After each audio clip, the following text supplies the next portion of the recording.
प्राचीन समय की बात है। कैलाश पर्वत पर माता पार्वती एक दिन स्नान करने की तैयारी कर रही थीं। उन्होंने अपने शरीर पर लगी हल्दी से एक बालक की आकृति बनाई और उसमें प्राण फूंक दिए। वो बालक मुस्कान से भरा, गोल मटोल और बेहद प्यारा था। यही बाल गणेश थे। माता पार्वती ने प्रेम से कहा, बेटा, जब तक मैं स्नान करूं, कोई अंदर ना आने पाए। बच्चे गणेश ने अपनी छोटी सी मूछें तानकर आदेश मान लिया और दरवाजे पर पहरा देने लगे। उसी समय भगवान शिव अपने गणों के साथ लौटे।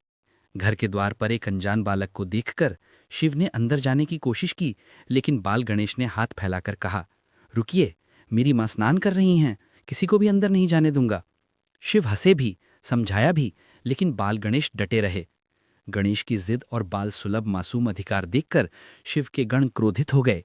बहस बढ़ी और अंततः युद्ध की स्थिति बन गई। बालक होते हुए भी गणेश में अद्भुत शक्ति थी। उन्होंने सबको मात दे दी। अब स्वयं महादेव आगे बढ़े।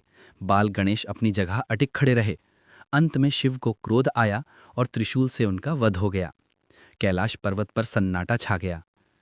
कुछ देर बाद माता पार्वती बाहर आईं और अपने पुत्र को निर्जीव देखकर विलाप करने लगीं।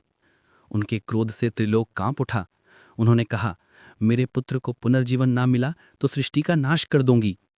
तभी ब्रह्मा, विष्णु और देवता वहां आए। समाधान ढूंढा गया और भगवान शिव ने आदेश दिया, उत्तर दिशा में जो पहला जीव मिले उसका सिर लेकर आओ। देवता गए और उन्हें एक महान शांत स्वभाव वाला हाथी मिला। उसका सिर लाकर भगवान शिव ने बालक के शरीर से जोड़ दिया और प्राण प्रतिष्ठा की। बालक ने आंखें खोली। वही थे हमारे बाल गणेश। नवजीवन प्राप्त कर फिर से माता पिता के गले लग गए। भगवान शिव प्रसन्न होकर कहा, आज से मेरा यह पुत्र गणों का प्रमुख होगा, गणपति, और संसार में हर शुभ कार्य से पहले इसकी पूजा होगी। बाल गणेश फिर अपनी भोली मुस्कान के साथ कैलाश पर खेलने लगे। कभी नंदी की पूंछ पकड़कर हंसते, कभी कार्तिकेय के साथ दौड़ लगाते और कभी माता पार्वती की गोद में सोते हुए लोरी सुनते। सारा कैलाश पर्वत उनकी बाल चंचलता से गूंजने लगा।